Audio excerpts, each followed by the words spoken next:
Que Dieu vous bénisse tous. Ok, prenons maintenant nos Bibles. Nous allons lire notre écriture de Jean chapitre 12. À partir du verset 20.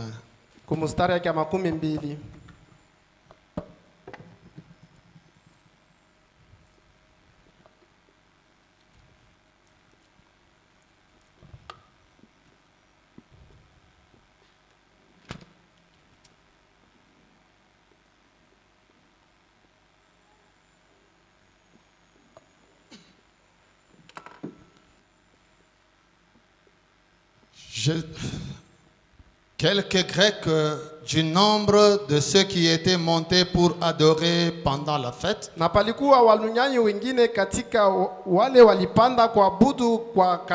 s'adressèrent à Philippe de Bethsaïda en Galilée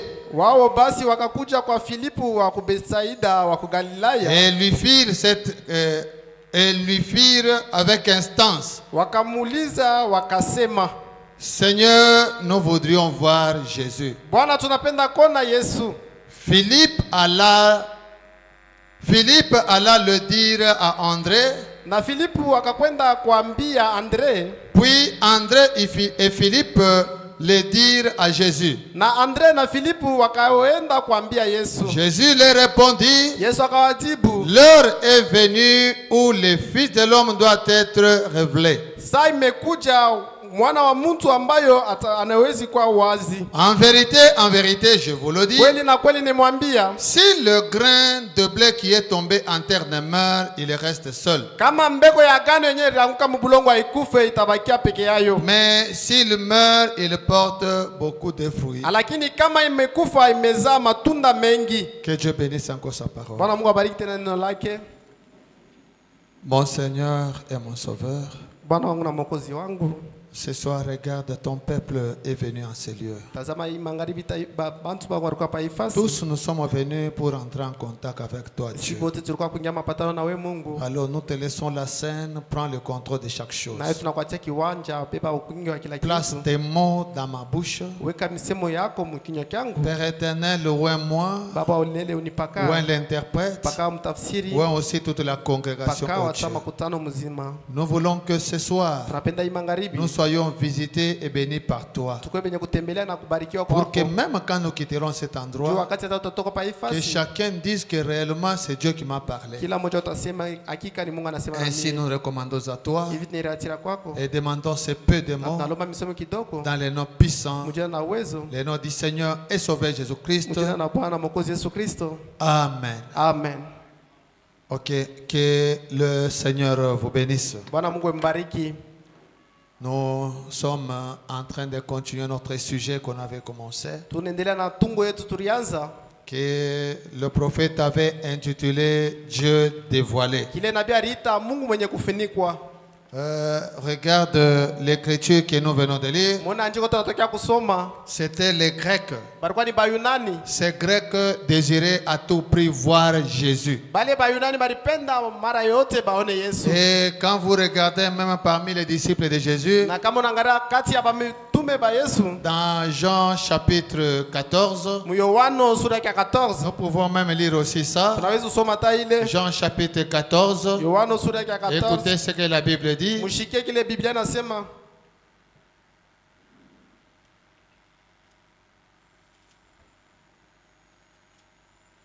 Jean chapitre 14 à partir du premier verset. Jésus dit que votre cœur ne se trouble point. Croyez en Dieu et croyez en moi. Jésus lui recommande deux choses. Jésus recommande aux enfants de Dieu et à ses disciples des choses. Croyez en Dieu, croyez aussi en moi. Il y a plusieurs demeures dans la maison de mon Père. Si cela n'était pas, je vous l'aurais dit. Je vais vous préparer une place. Et lorsque je m'en serai allé et que je vous aurai préparé une place, je reviendrai et je vous prendrai avec moi, afin que là où je suis, que vous y soyez aussi. Vous savez où je vais et vous en connaissez le chemin. Thomas lui dit, Seigneur, nous ne savons où tu vas. Comment pouvons-nous en savoir le chemin? Jésus lui dit, je suis le chemin, la vérité et la vie. Nul ne vient au Père que par moi. Donc, le Jésus qu'on a envoyé, il était le chemin vers Dieu. Dès que tu quittes ce chemin-là, tu ne verras jamais Dieu. Jésus lui dit, je suis le chemin, la vérité et la vie. Nul ne vient au Père que par moi. Si vous me connaissez, vous connaîtrez aussi mon Père. Donc, pour connaître le Père, vous êtes obligé de connaître d'abord le Fils, de connaître l'envoyé, parce que Jésus était l'envoyé. Si vous me connaissiez, vous connaîtrez aussi mon Père.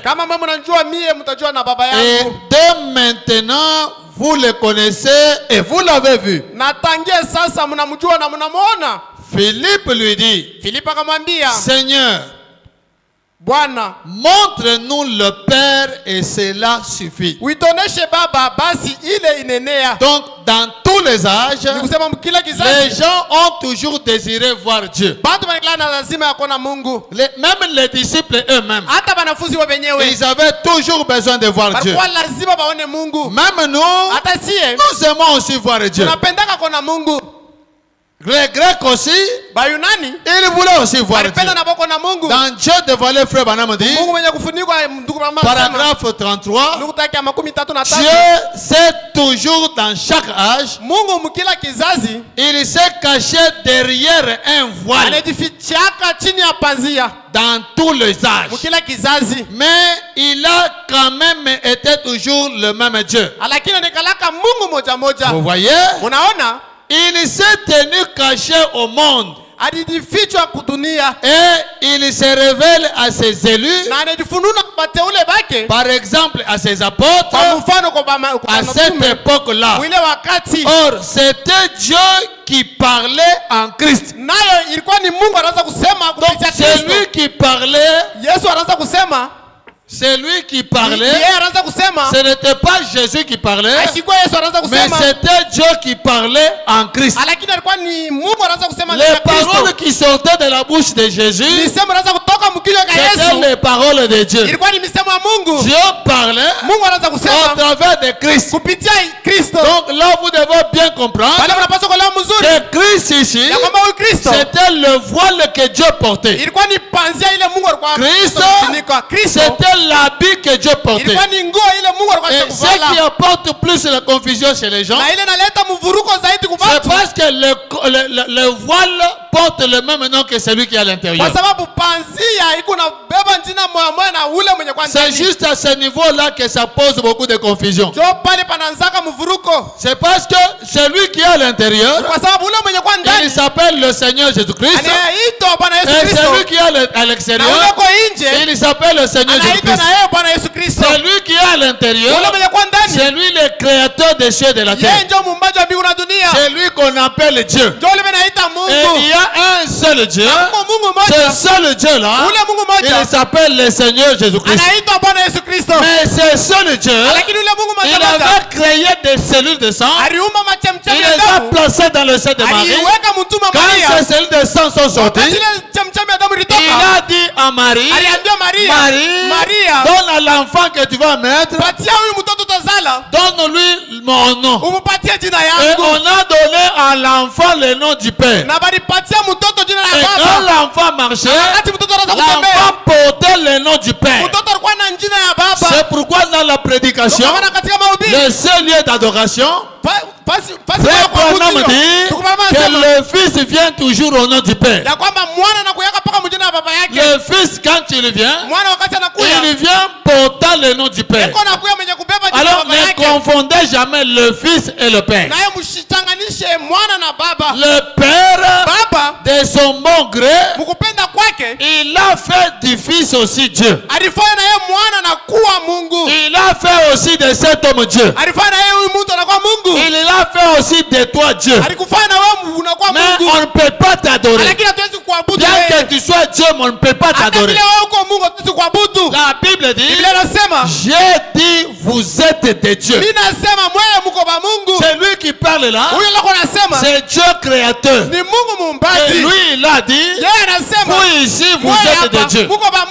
Il a fait de vous des dieux. Mais cela ne veut pas dire qu'on doit vous adorer. Il a fait aussi de cet homme Dieu. Mais cela ne veut pas dire qu'on doit l'adorer. Il a fait aussi de Branham Dieu. Mais cela ne veut pas dire qu'on doit adorer Branham. Si quelqu'un te dit Branham est Dieu, ne refuse pas. Accepte, c'est la réalité. Mais s'il te dit Dieu c'est l'objet d'adoration, adorer Branham, dis lui aussi, toi aussi tu es Dieu. Comme ça qu'il commence par t'adorer. Parce que les Écritures, quand vous les placez mal, ça dit autre chose. C'est vrai, Dieu c'est l'objet d'adoration.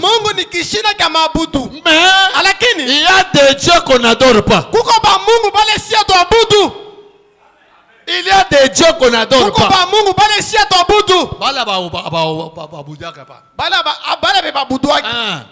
Il y a des dieux qu'on n'adore pas.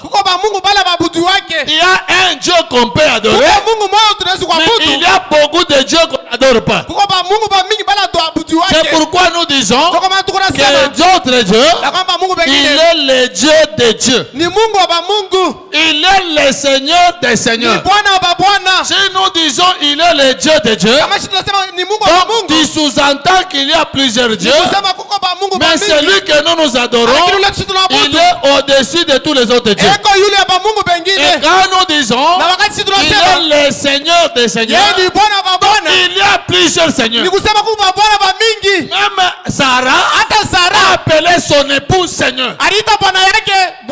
Mais soeur, si vous appelez votre mari Seigneur, vous n'avez pas péché. Mais s'il y a quelqu'un de l'église catholique, il entend toi appeler ton mari Seigneur, il va dire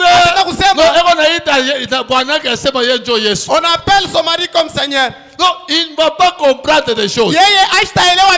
Chaque mot doit garder sa place.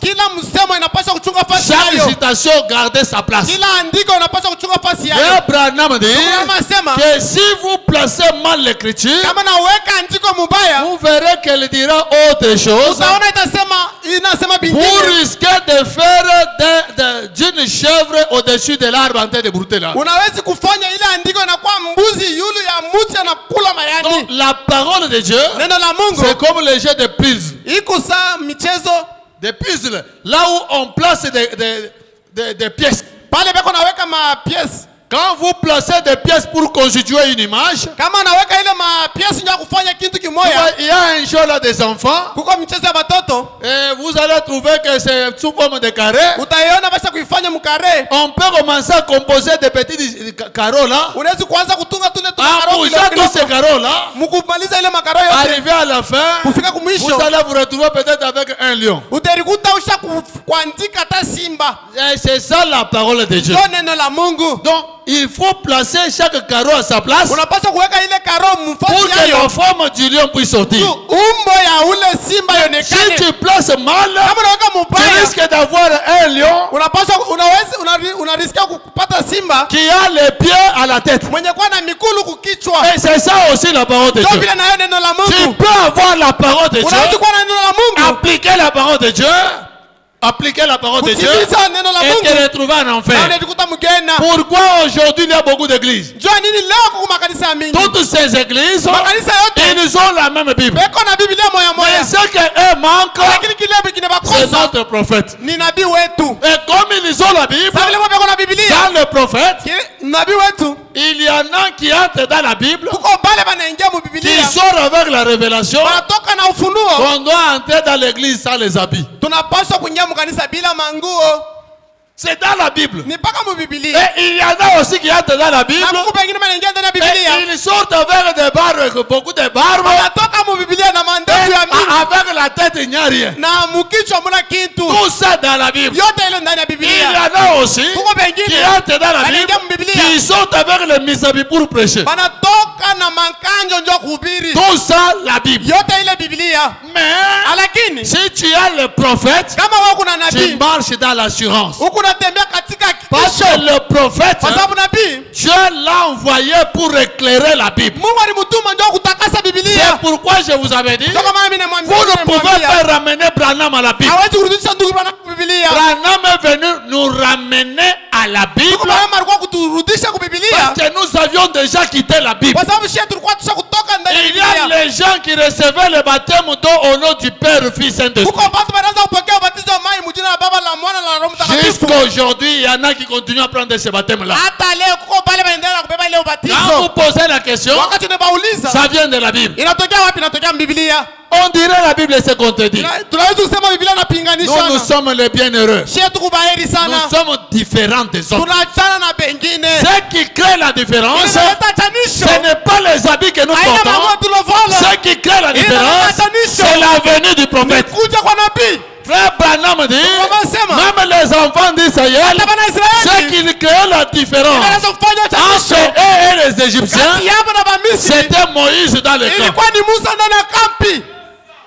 Parce que eux dans leur marche, ils ne suivaient pas ce que Pharaon disait. Ils ne suivaient pas ce qu'eux pensaient. Mais ils suivaient ce que Moïse a dit. Oh Église, nous ne vivons pas dans le temps des rois. Nous vivons au temps des prophètes. Abraham dit, au temps des rois, il n'y avait pas de prophètes. Alors chacun faisait ce que bon lui semble. Un temps on aurait aussi parlé de ça. Je sentais vraiment qu'il fallait parler de ça. Nous ne sommes pas dans le temps des apôtres, des rois. Nous sommes à l'époque des prophètes. C'est à l'époque des rois, là où chacun faisait ce que bon lui semble. Celui qui voulait s'absenter à l'église pouvait s'absenter à l'église et dire je suis toujours chrétien. Celui qui voulait arriver en retard, il peut arriver en retard et il trouve que c'est le temps des rois. Celui qui peut refuser de payer la dîme, il refuse de payer la dîme parce qu'il est dans l'état de prophète des rois. Mais nous sommes dans l'état de prophète. Quand c'est le prophète qui parle, même si nous ne voulons pas, mais nous n'avons pas le choix. C'est le prophète qui a dit, je ferai quoi? Même la femme, des fois son mari la bouscule, elle voulait s'entêter. Mais le regarde, je n'ai pas le choix. Le prophète a parlé. Nous sommes dans le temps des prophètes. Église, ne vivez pas comme vont vous semble. Si tu vis comme bon te semble, donc tu es en train de vivre dans le temps des rois. Même l'habillement, habillons-nous comme les enfants de Dieu. Ce n'est pas des gens qui commencent à s'habiller comme bon leur semble. Les gens s'absentent à l'église comme bon leur semble. Les gens arrivent à l'église à l'heure qu'ils veulent. Donc pour eux, le prophète, tout ce qu'il a dit là, ce n'est pas un problème. Quand le prophète parle, on se plie. Parce que le prophète, c'est la représentation de Dieu lui-même. Écoutez frère Branham. Il dit ceci. Nous sommes dans la prédication. Dieu dévoilé paragraphe 314. Frère Branham dit ceci. Nous commençons juste au milieu ici. Il dit, alors que Dieu est venu sous la forme de Martin Luther, Dieu était venu sous la forme de Martin Luther. Ceux qui voyaient Martin Luther, ils voyaient Dieu. Ceux qui ont reçu Martin Luther, ils ont reçu Dieu. Et ceux qui l'ont rejeté, ils ont rejeté Dieu. Ceux qui s'entêtaient à ce que Martin Luther a dit, ils se sont entêtés devant Dieu. Parce que Dieu porte toujours des habits. Il est esprit, mais cet esprit-là, il porte toujours des habits.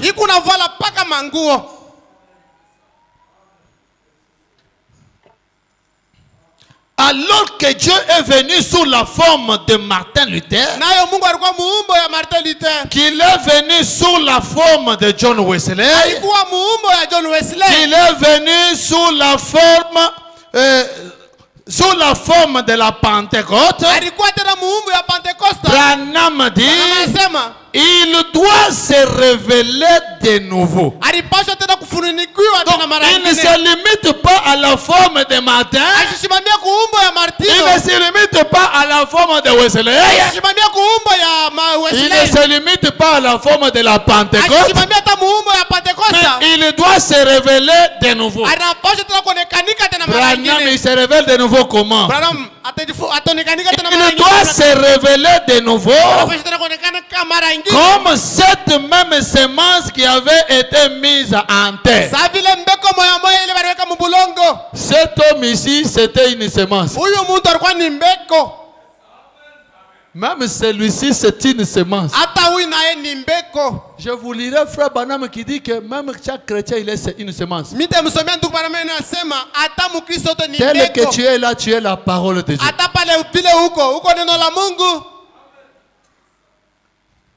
Comme cette même semence qui avait été mise en terre, le Fils de l'homme, il s'est révélé comme Fils de Dieu au long de l'âge de la tige et tout. Mais en ce dernier âge, il doit se révéler de nouveau comme Fils de l'homme. Vous saisissez? Le Dieu que nous adorons, ce temps de la fin, doit se révéler sous la forme du Fils de l'homme. Et frère Branham dit, le Fils de l'homme, ça veut dire un prophète. Moïse lui-même avait dit, Dieu, l'Éternel votre Dieu, suscitera parmi vous un homme, un prophète comme moi. Cet homme était un prophète. Suscitera un prophète comme moi. Vous écoutez-le. Et Moïse dit, celui qui ne l'écoutera pas sera retranché du peuple. Tu n'écoutes pas ce prophète, même si tu vis comme un prêtre, tu te retrouves en enfer. Et l'histoire se répète. Quand il change d'habit, mais le principe reste le même. Celui-ci aussi, Dieu l'avait envoyé, mais après sa mission, quand on lui a donné tout pouvoir, il a aussi envoyé celui-ci. Et celui-ci avait dit, si quelqu'un vous reçoit, il m'a reçu. Et s'il m'a reçu, il a reçu celui qui m'a envoyé. Celui qui reçoit Branham a reçu Jésus le Fils. Et celui qui reçoit Jésus le Fils a reçu le Créateur des cieux et de la terre. Vous ici, qui avez reçu Branham, vous avez reçu Dieu le Père. Et aujourd'hui, le Dieu le Père, il a enlevé la barbe. Il a aussi enlevé la chevelure. Mais Dieu le Père, il a porté un habit sans cheveux. Aujourd'hui, si tu rêves cet homme, tu as rêvé Dieu. C'est pourquoi les gens ne le voient pas facilement dans les songes. C'est pas facile de rêver Branham. Ce n'est pas facile de rêver. Il y en a qui ont l'envie de rêver Branham. Tu rêves Branham. Tu as rêvé Dieu. Frère Branham dit dans l'ensevelissement que quand Jésus est allé dans les lieux des perdus, tous les saints qu'il avait trouvés là-bas, chacun d'eux l'avait vu en son jour. C'est parce que Dieu est esprit. Alors chacun d'eux l'avait vu portant des masques. Frère Branham dit Dieu avait visité Abraham dans la chair humaine 2 fois. Il a visité Abraham 2 fois dans la chair humaine. Pour la première fois, il était là comme la théophanie. Melchisedec. Abraham l'a vu. Il n'avait pas vu c'est Jésus, mais il avait vu Dieu Jésus-Christ. Celui qu'Abraham avait vu, c'était le créateur des cieux et de la terre. Abraham l'a appelé Melchisedec parce qu'il ne connaissait pas son nom humain.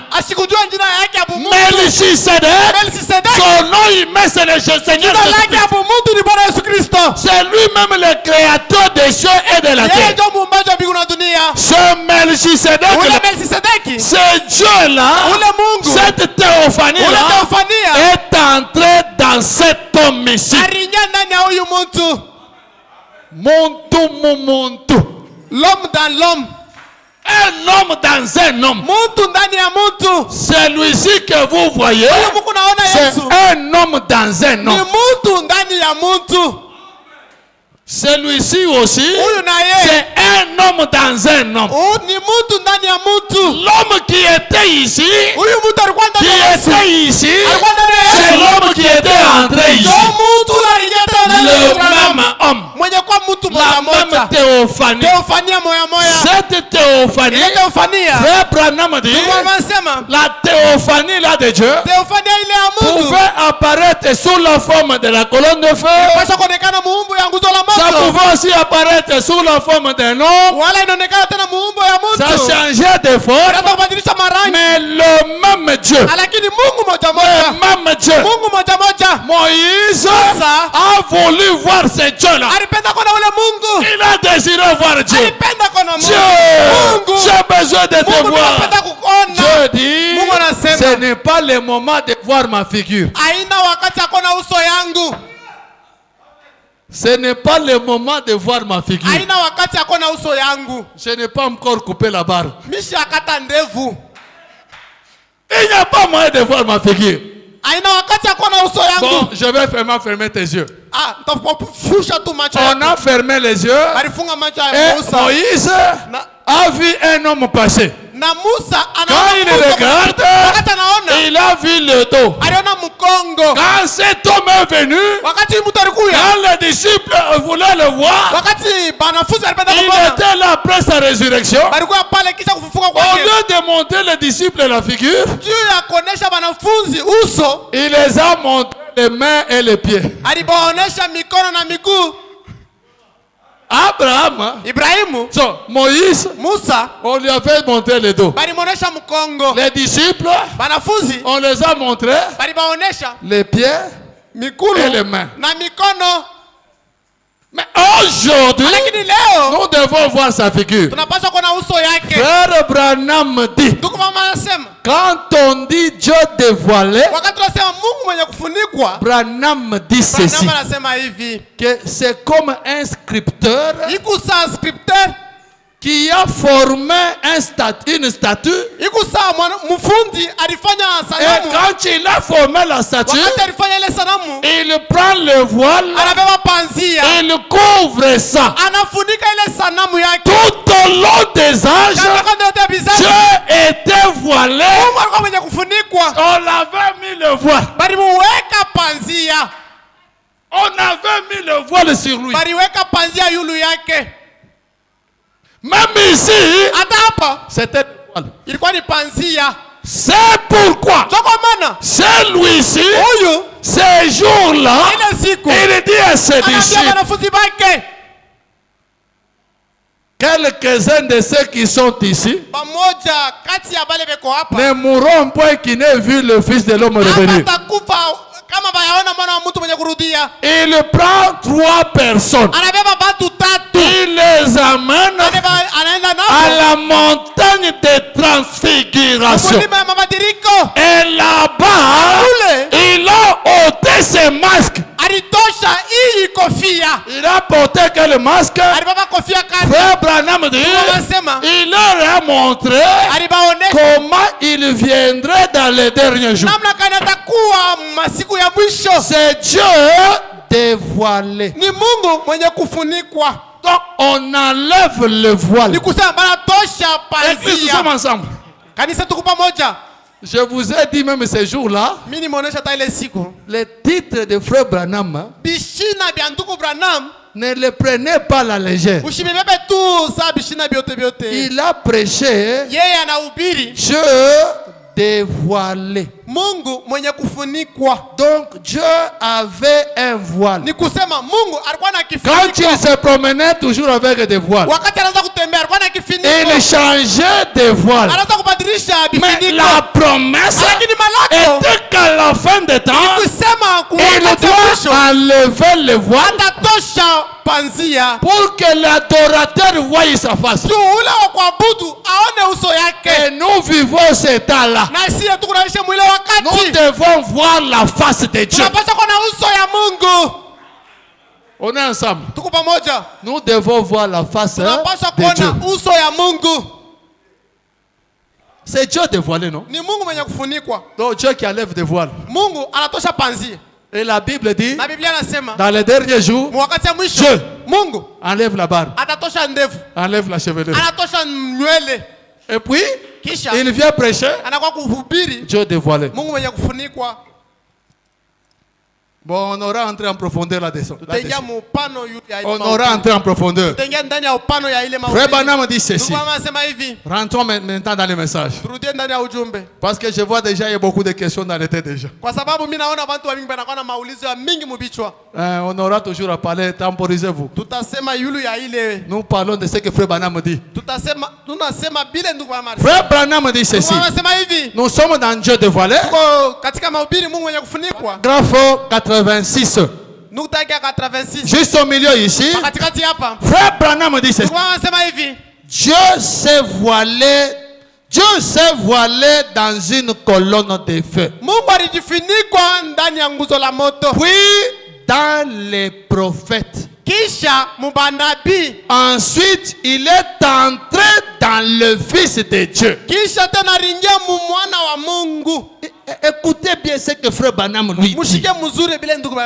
Il s'est voilé dans les prophètes. Il s'est voilé dans la colonne de feu. Même la colonne de feu, c'est le voile.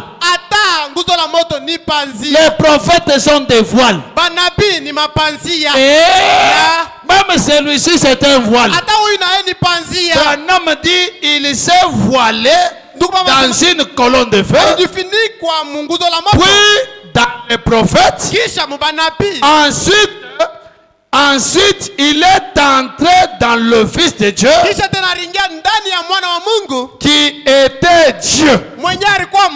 Vous voyez, c'est le même Dieu qui montre ce qu'il en est précisément. De perfection en perfection, de gloire en gloire. C'est comme ça que ça se passe pour l'église. Remarquez, au long des âges, de la même manière, c'est par ces prophètes qu'il s'est révélé. C'est par ces prophètes que Dieu s'est révélé. Tous les gens de tous les âges, ils voyaient Dieu au travers de ces prophètes. Parce que les prophètes étaient des voix de Dieu.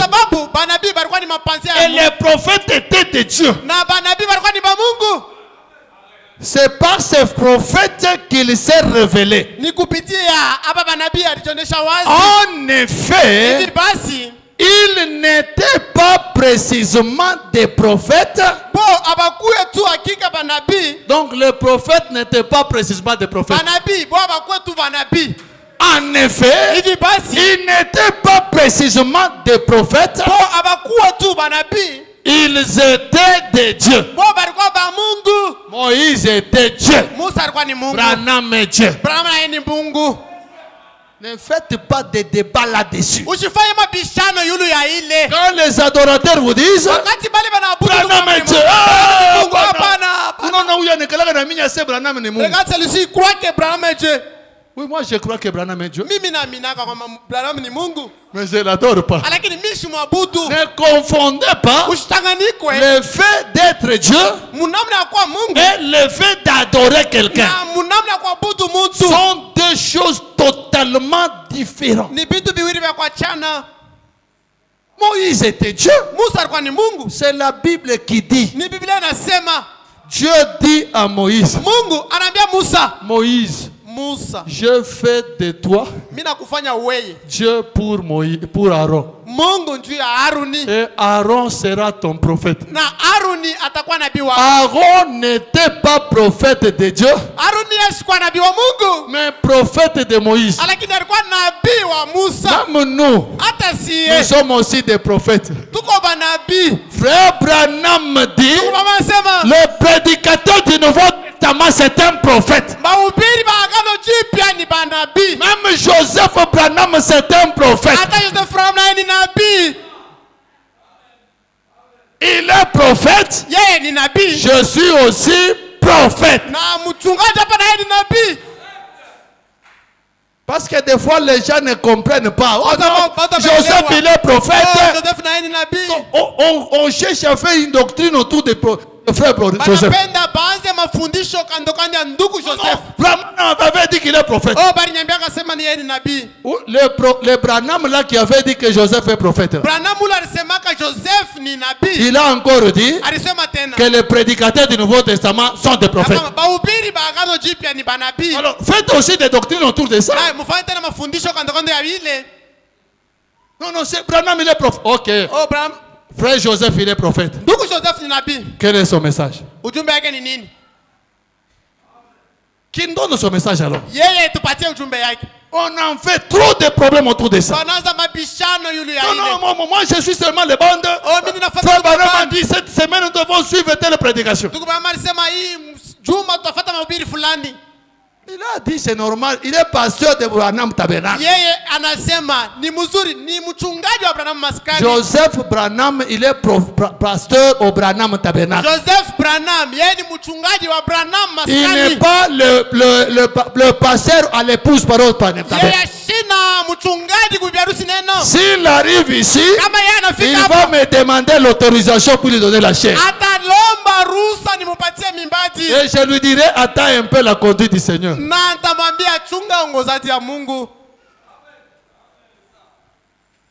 On fait trop de choses là-dessus. C'est comme ça qu'on fait aussi trop de choses autour de Frère Branham. Oh, il est Dieu, il est Dieu. Tous ces adorateurs de Branham, leur problème c'est quoi? Vous amenez à croire que Frère Branham il est Dieu. Tous les gens qui refusent que Frère Branham n'est pas Dieu, quand tu es devant les adorateurs de Branham, ils finiront par te faire voir qu'il est Dieu. Et ils te diront maintenant que Dieu c'est l'objet d'adoration. C'est comme ça qu'ils amènent les gens dans l'adoration de Branham. Moi, plusieurs fois, ils sont venus me voir. Quand on parle avec eux, ils viennent d'abord pour m'enseigner. Moi-même, je les enseigne leur doctrine. Je démontre écriture sur écriture que Branham il est Dieu. Maintenant la personne reste avec des brochures. Il ne sait pas, il va me lire encore quoi. C'est pourquoi épouse parole. Si on te dit Branham est Dieu, amen. Même Moïse était Dieu. Le péché, c'est adorer Branham. Pas croire qu'il est Dieu, non. Croire qu'il est Dieu, c'est la parole de Dieu. Comment vous pouvez croire que vous tous vous êtes des dieux? Sauf Branham. Branham, la Bible dit, j'ai dit vous êtes des dieux. Toi tu dis ah oui, oui je suis Dieu. La Bible dit je suis Dieu. Ton mari oui oui ni Dieu pasteur. Ah pasteur wetu ni Mungu. Mon pasteur aussi il est Dieu. Maintenant Branham ah Branham hapana. Alors ndugu Branham non ndugu Branham non. Ata chuki nyewe. Même la haine. Pour vous, tout le monde connaît ce qu'on a Mungu, sauf Branham. Tout le monde peut être le Dieu, mais seulement Branham. Qu'est-ce qu'il vous a fait? Il est aussi Dieu. Remarquez, au long des âges, de la même manière, c'est par ces prophètes qu'il s'est révélé. C'est par ces prophètes que Dieu s'est révélé. En effet, ces prophètes n'étaient pas précisément des prophètes. Ils étaient des dieux. C'est ce qu'il a dit. En effet, ce qu'il prononçait, c'était la parole de Dieu.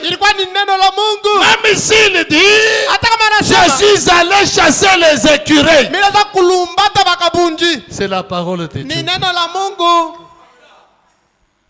Oh non, non, Branham Joris. Oui, oui, c'est la parole de Dieu. Ce qu'il prononçait, ça devient la parole de Dieu. Un prophète, il est la bouche de Dieu. Quand il parle, Frère Branham dit, je pense que ça doit être dans les choses qui doivent arriver. Frère Branham dit, un prophète est fait de manière que tout ce qu'il prononce, ça ne peut être que la parole de Dieu. S'il ouvre la bouche, s'il veut maudire, les bénédictions sortent.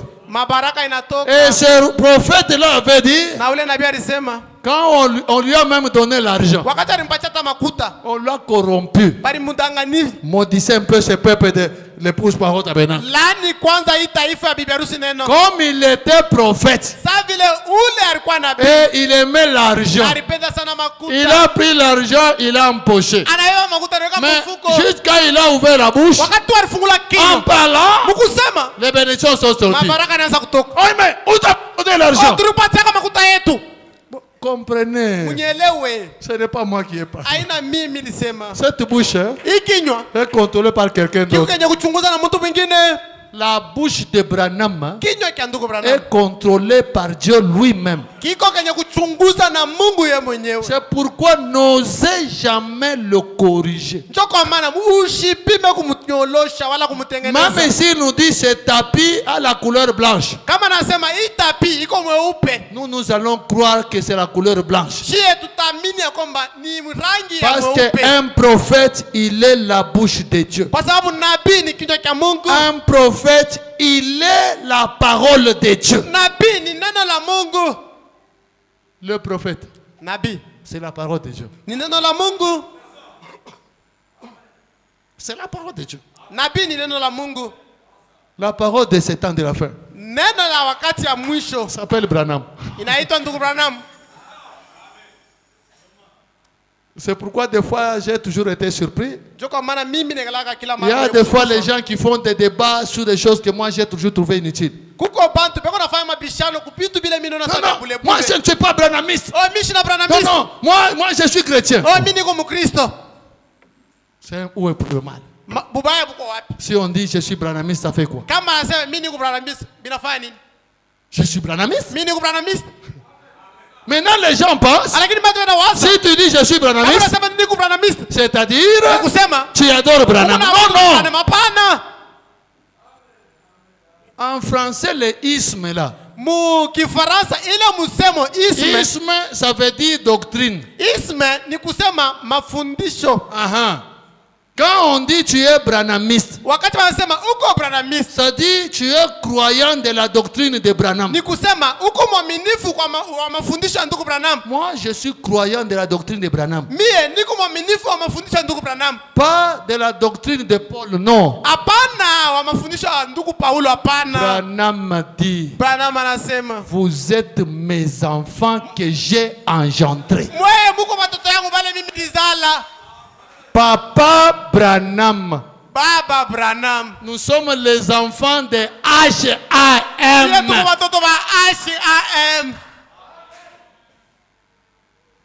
L'Ancien Testament, l'ombre du Nouveau. Ancien et nouveau, l'ombre d'aujourd'hui.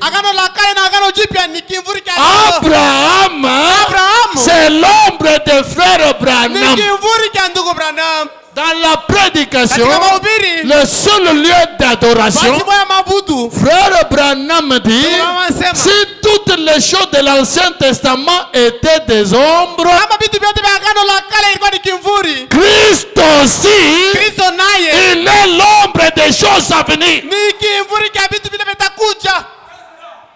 Soit tu n'es pas Branham, soit tu acceptes un Branham, soit tu n'as ma Bible là qu'on est dans l'apôtre. Ou soit tu les rejettes, tu pars au poste. Même cet homme, il est l'ombre. Il est l'ombre. L'ombre des choses à venir. Quelles choses à venir? Choses à venir. Il est l'ombre. Tout l'Ancien Testament préparé ces jours-ci. C'est pourquoi Daniel, tous les saints de l'Ancien Testament, quand ils ont regardé de loin, ils ont vu un homme en chauve.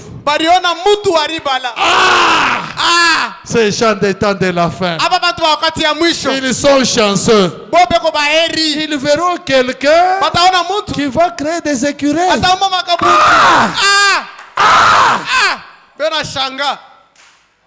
Mais nous sommes en plein dedans. Mais nous nous plaignons. C'est pourquoi frère Branham a dit, nous devons avoir honte de nous-mêmes, de la manière dont nous représentons Jésus. Branham dit, les saints de l'Ancien Testament n'avaient pas ce que nous avons. Qu'est-ce que nous avons et non pas? Ce message du temps de la fin. Eux n'en avaient pas. Ils avaient l'ombre. Même Paul a dit, je connais en partie et je prophétisais en partie. Mais quand le parfait viendra, ce qui est partiel sera aboli. Si dans le partiel on a autorisé de prendre un peu de bière, le parfait vient interdire la bière et cela est aboli.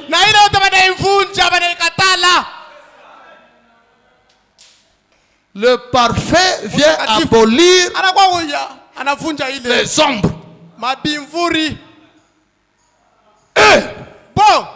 Ils ne voyaient pas clairement. Mais nous voyons clairement. Frère Branham dit, dans la prédication étroite et la porte, Branham dit, si l'église de Dieu vivant doit hériter la terre, rien n'est lié caché. Nous connaissons des choses que même Paul ne connaissait pas. Frère Branham dit, même du vivant de cet homme ici, il était dans l'ignorance de d'autres choses. Dieu connaît toutes choses. Mais Jésus ne connaissait pas toutes choses.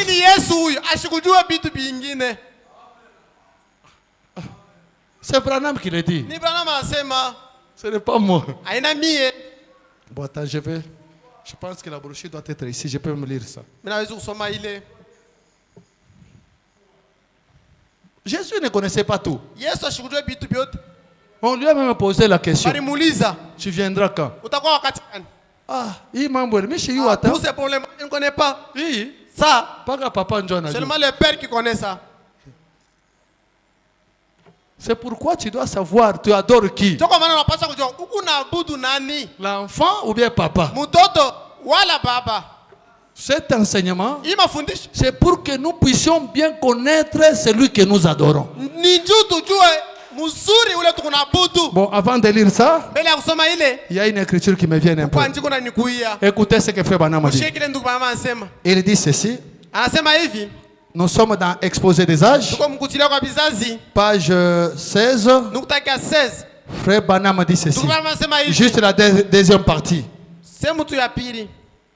Frère Branham dit, c'est la révélation de Dieu qui nous donne l'autorité sur le diable.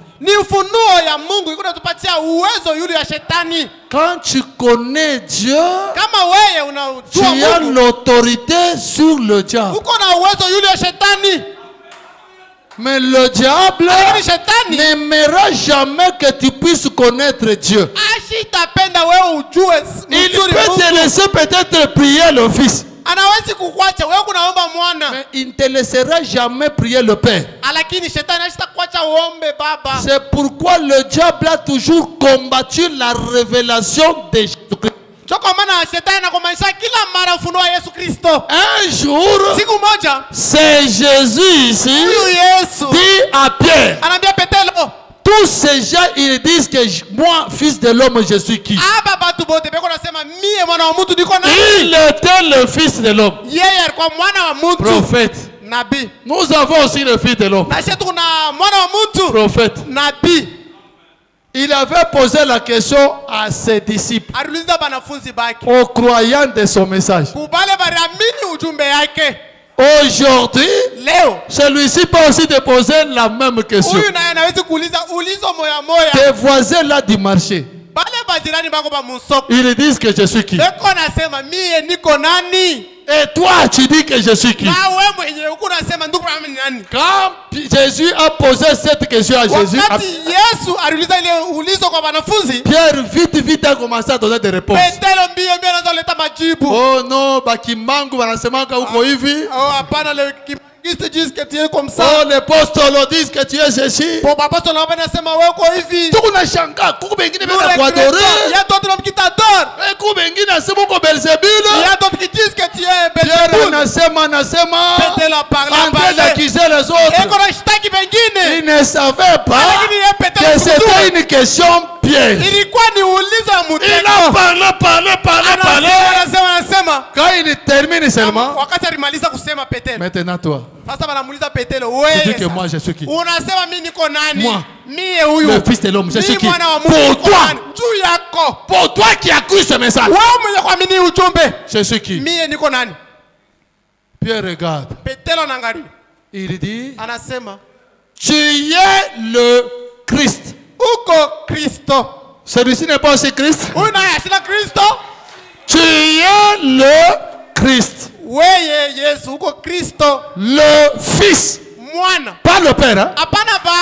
Le Fils du Dieu vivant. Jésus dit, Pierre, tu es heureux. Connaître que je suis le Christ. Et je suis fils. Tu es heureux. Pierre, tu es heureux. Et ce n'est pas la chair qui t'a révélé ça. C'est mon Père qui est dans le ciel. Le Père, c'est qui? Le Père qui est la colonne de feu, qui est entré ici, qui nous a dit, tout ce temps depuis mon enfance, le Père est à moi. Mon Dieu. Il dit, depuis mon enfance, je voilais Dieu. Même celui-ci, il a voilé Dieu. Nous parlons de Dieu dévoilé. Il a voilé Dieu. Jésus lui dit, tu es heureux.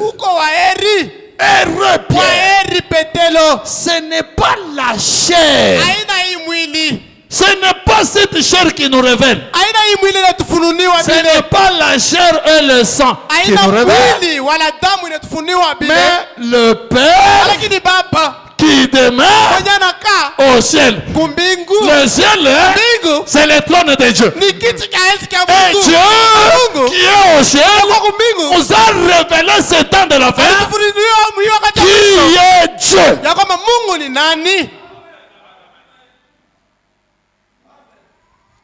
Et Jésus continue. Il lui dit, sur cette révélation, l'église sera bâtie sur cette révélation. Et la porte de l'ennemi ne prévaudront pas. Donc, quand tu connais qui est Christ, qui est Dieu, tu as la révélation qui vaincra le diable n'importe où, n'importe quand, et dans n'importe quelle circonstance. C'est pourquoi même Daniel avait dit, dans les derniers jours, ceux qui connaîtront leur Dieu, ils feront des exploits. Si nous avons cette révélation, nous devons faire des exploits. C'est pourquoi les sorciers t'attaquent, ils ne te trouvent pas. On fait tout ce qu'on peut faire, ça ne tient pas. Toi-même, tu es devenu Dieu. Tu es devenu le trône de Dieu. Le Dieu tout-puissant en toi. On continue d'abord.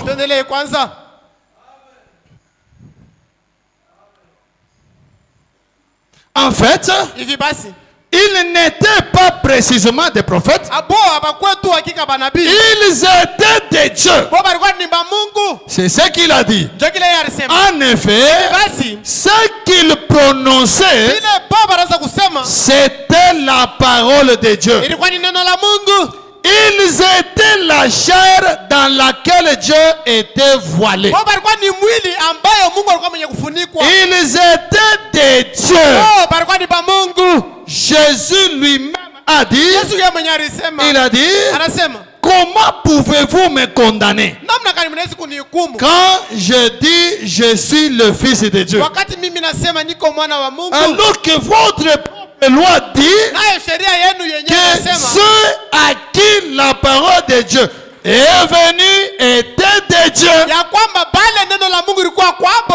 C'est dans de la fin, la parole de Dieu est allée à une seule personne. Et quand cette personne reçoit la parole de Dieu, il devient Dieu. Il porte Dieu. Même dans l'ombre, Jésus savait. Il savait. C'est pourquoi, quand il devait entrer à Jérusalem, il a dit à ses disciples, allez me chercher l'âne. Au lieu seulement d'entrer comme d'habitude, mais en train d'écrire la Bible.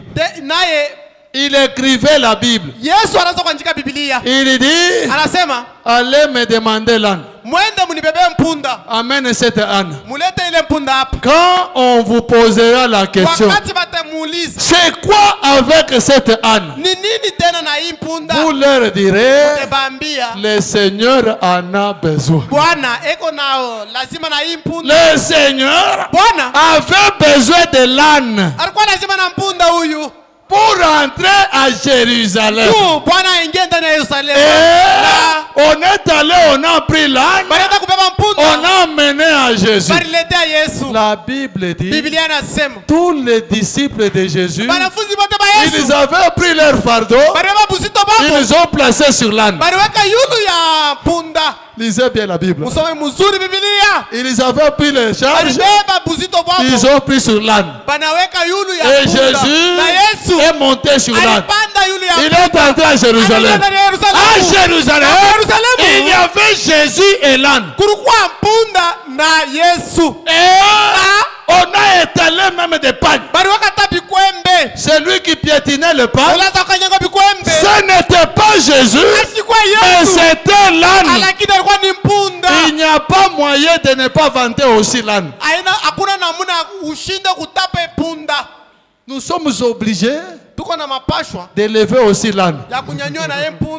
Mais plus nous élevons l'âne, comme le cheval, Jésus est sur l'âne, il monte aussi. Jésus lui-même a dit, quand le Fils de l'homme sera élevé, il attirera les autres. Nous ici, qui élevons le Fils de l'homme, il est en train de nous attirer aussi. C'est pourquoi nous montons. Jésus sur l'âne. On doit connaître qui il est. Et quand tu connais qui il est, tu feras des exploits. Nous sommes toujours dans Dieu dévoilé. Paragraphe 175. Frère Branham dit ceci. Dieu cachait derrière le voile. Et il dit, Moïse se voilait le visage. Dieu cachait derrière le voile.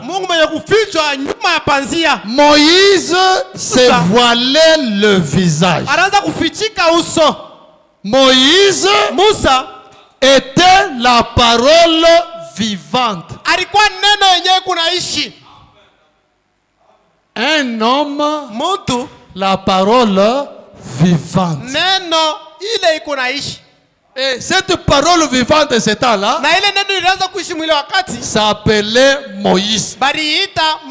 Et aujourd'hui, la parole vivante s'appelle Branham.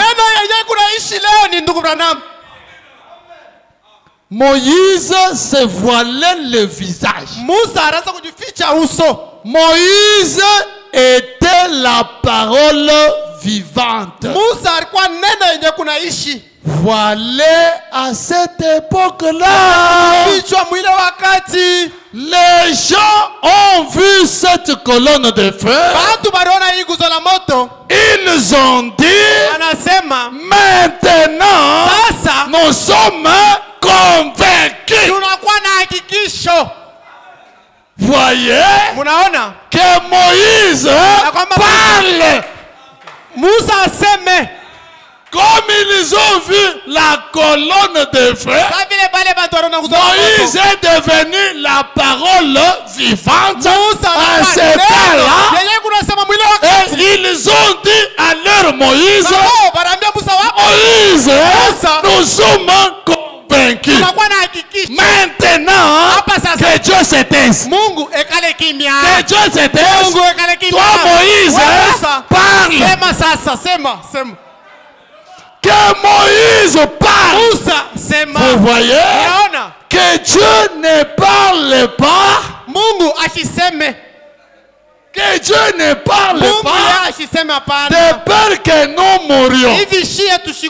Moïse entrait directement dans cette colonne de feu.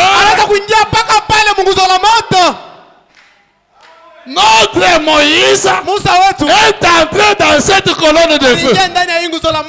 Et quand ils sont dans la colonne de feu, ce n'est plus Moïse. C'est Dieu lui-même. C'est Dieu dévoilé. Quand Moïse est entré dans la colonne de feu, quand il sortait, la Bible dit, il s'est voilé parce que son visage, son visage avait un problème. Moïse était devenu Dieu. Frère Branham dit, quand Moïse a quitté la colonne de feu, Moïse était devenu Dieu. Il voilait son visage. Vous voyez que Moïse parle. Vous voyez que Dieu ne parle pas de peur que nous ne mourions. Moïse est entré directement dans cette colonne de feu. Vous voyez? Et il a dit, là il a dit, maintenant, je ne vais plus leur parler comme ceci. Je vais leur donner un prophète. Non, c'est Dieu. Je vais leur donner un prophète. Vous voyez? Et c'est comme ça qu'il a toujours fait. Vous voyez? Il a dit, maintenant qu'il s'en aille. Mais le prophète en question doit avoir cette parole. S'il est voilé par une tradition, Dieu ne l'a jamais envoyé. S'il est voilé par la parole, Dieu va le confirmer. Dieu interprète sa propre parole. Moïse les prononçait. Dieu les interprétait. Amen. Nous avons reçu plus que Moïse. Nous avons reçu plus que Paul. Nous avons reçu plus que tous les saints de l'Ancien Testament. Cet homme ici, c'est un homme spécial. Quand Dieu était en train de former cette terre, j'allais vous le lire. Frère Branham dit dans la prédication les actes du Saint-Esprit. Frère Branham dit là-bas avant la fondation du monde, quand Dieu voulait créer ce monde, Branham dit il a réuni ses anges. Tous les anges il les a réunis et il les a dit dans les derniers jours j'aurai un serviteur du nom de William Marion Branham. Il n'a pas cité Moïse, mais il a cité William Marion Branham. Conférence avant la création du monde. Dans la conférence avant la création du monde, Dieu a cité le nom de William Marion Branham. Quand la terre et les cieux n'existaient pas, Dieu a cité le nom de William Marion Branham. Maintenant, quand il a commencé à former la terre, en formant la terre, il s'est souvenu de ce nom-là. Il dit, je dois écrire ce nom même dans le montagne. En créant la terre, il arrive quelque part, il commence à écrire William Marion Branham. Dans la montagne, il écrit le nom.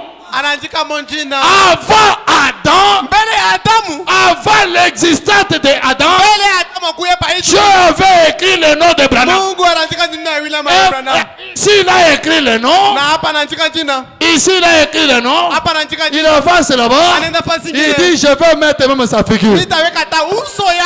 Parce que Dieu est dévoilé. Il va, il écrit dans le mur, il taille dans le montant la figure ici avec calvitie sans barbe, il place ça. Et nous aujourd'hui nous voyons pas la montagne, nous voyons la personne.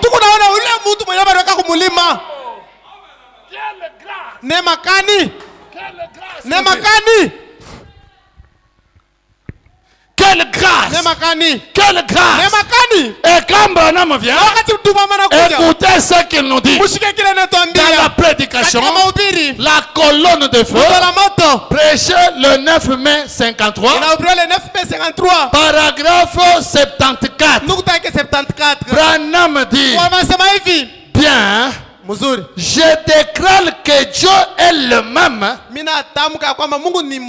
hier, aujourd'hui et éternellement.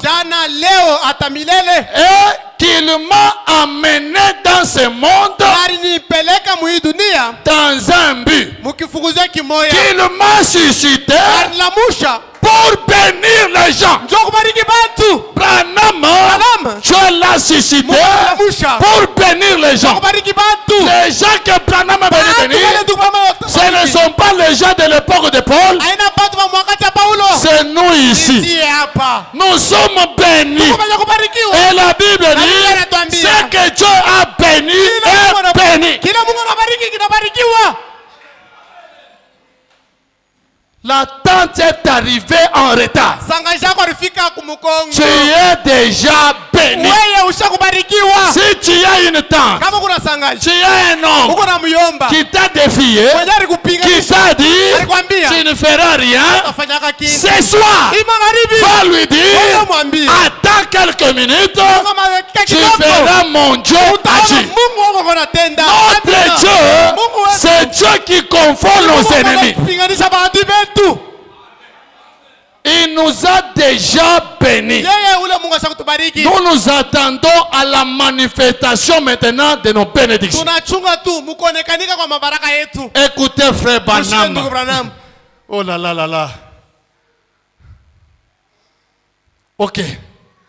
Dans Exposé des âges, page 14, même au troisième point, frère Branham dit ceci: Satan déteste la révélation.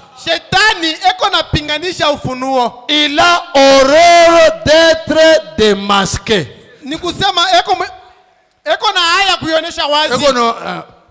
Satan s'efforce par tous les moyens de détruire votre confiance dans la parole de Dieu.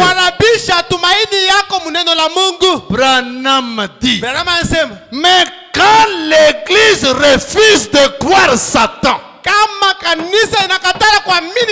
c'est lui qui t'a maudit là. C'est Satan. Maintenant, quand l'Église refuse de croire Satan et qu'il croit la révélation de la parole donnée par l'Esprit, Branham dit, alors les portes de l'enfer ne peuvent rien. Les portes de l'enfer ne peuvent rien. Peu importe ce que le diable peut dire, peu importe ce qu'il peut faire, tu es béni, tu es béni. Qu'ils attendent seulement, qu'ils patientent seulement. Même Joseph était en prison mais béni. En prison mais béni.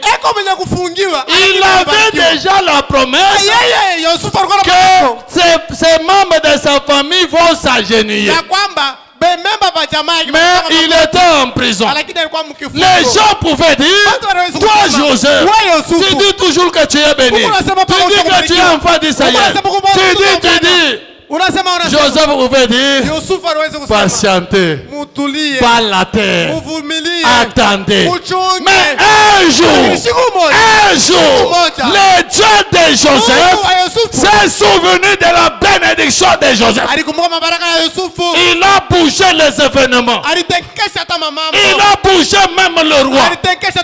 Mes frères, le Dieu que nous croyons, c'est un Dieu qui peut bouger même la terre entière à cause de toi seul. À cause de toi seul, Dieu peut bouger la terre entière. Regardez à l'époque de Marie et de Joseph, Dieu avait promis que l'enfant devait naître à Nazareth. Et quand c'était le temps de l'accomplissement, au lieu que Dieu dise à Joseph, prends ta femme, amène-le là-bas, Dieu va déranger le roi. Même pour toi, Dieu peut déranger Tshisekedi. Dieu va déranger le roi. Le roi se réveille. Non, on doit faire le recensement. On doit faire le recensement. On doit faire le recensement. Chacun doit rentrer chez lui. Ah, Bandoukou. Où le roi est tribaliste, ça. Le roi est tribaliste. Même Joseph, même Marie va commencer à regretter. Est-ce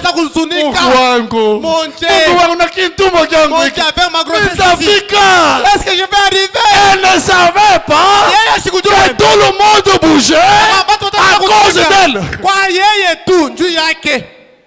À cause d'elle, toute la ville, les gens bougeaient.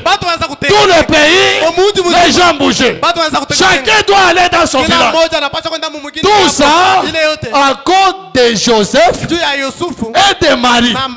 Mais Marie ne savait pas que tout ce mouvement-là, c'était à cause de lui. On ne sait jamais. Des fois, tout ce qui se passe, c'est à cause de toi. Des fois, même la guerre de l'Est, c'est à cause de toi. Dieu reste Dieu.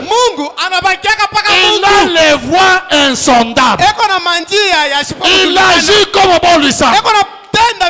Pour Joseph, Dieu est allé déranger le roi.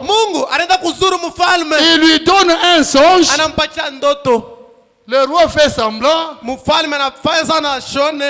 D'autres n'arrondissent. Le songe revient. Si je peux même le laisser. Aucune interprétation. Il n'y a pas l'interprétation. Qu'est-ce que je peux faire? Il voulait s'éloigner de ses songes.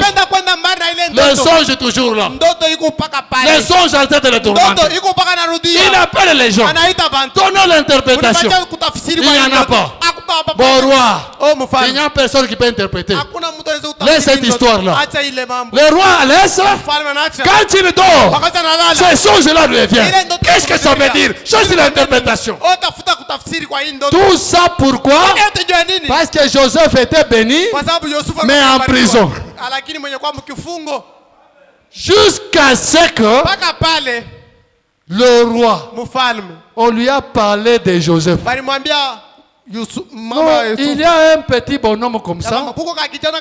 Il n'est pas de ce pays. Il est d'un autre pays. C'est un enfant d'Israël. C'est un croyant du message. Mais il est en prison. C'est comme si... Allez d'abord. Amenez ce type-là. Amenez ce type-là. On est arrivé là-bas. Joseph! Joseph! Le roi te cherche. On veut me tuer. On veut me tuer. Et pourtant, c'était le temps de l'accomplissement des promesses. On veut me tuer. On veut me tuer.